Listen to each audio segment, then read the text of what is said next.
if you can hear me, the fact of the matter is that there is a lot of question also being raised on how there needs to be a difference when you are at work and when you have your personal ideologies. We've talked about it, yes, but how much of that sensitization takes place during training, during service, as to, keeping your personal opinions aside and doing your duty just as your duty?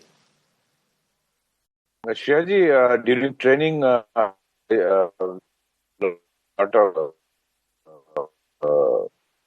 these things are that your personal view, are your personal views. You do not reflect them while discharging your government job, and I think this is brought to the trainees very well. But there could be exceptions, and what's required is also immediately Yes. department and criminal action should be initiated against this particular delinquent of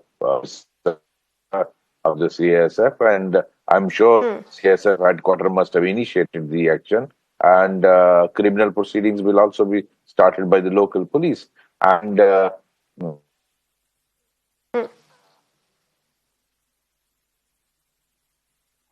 All right, we'll try and fix that audio connection, that network issue that we're having with Mr. Vaid. Let me come to you, Mr. B.L. Vora. I was trying to understand from you how this moves forward now that this female personnel has been suspended. How does this probe, how does this case move forward now in terms of, what action can now be taken against her?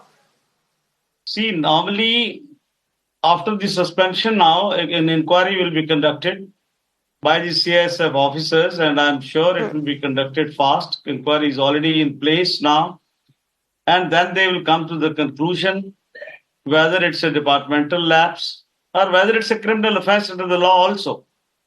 If they are both, then action will be taken against both.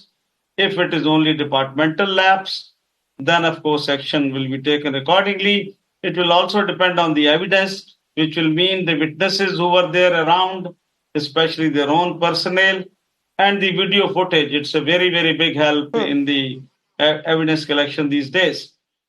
And this is how it will move forward. Let me also mention, Ms. Shreya, see, we are all human beings. People in police are not superhumans. They come from society. Absolutely. And in every police force, there will be some people who will not behave according to the norms by which they should once they wear the uniform, once they're on duty.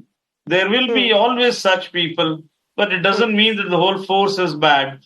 It doesn't mean that, everybody should be condemned in that force. Here at Mirror Now, we're not questioning the forces, Mr. Vora. Absolutely. All our respect for the security forces of this country. But one last question to you, Mr. B.L. Vora, before I wrap this up. The fact that there are a lot of questions and concerns also being raised as to the internal security within the airport. Tomorrow, if I go inside for frisking and if I'm physically assaulted, there I will be, at risk. What happens then? How does then one make sure that there is security within the airport where such incidents don't take place in future? Ms. Shreya, let us go by the history so far.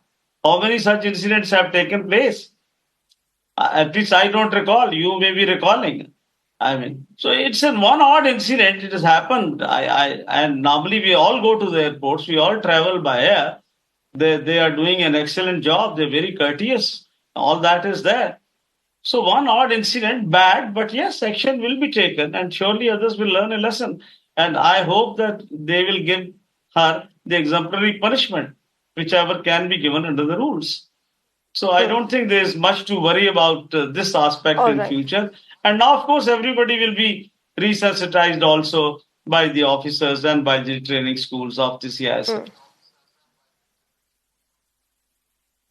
All right, we'll leave it there. Mr. B.L. Vora and to SP Vaid, thank you very much to both of you gentlemen for joining us on Nation Tonight.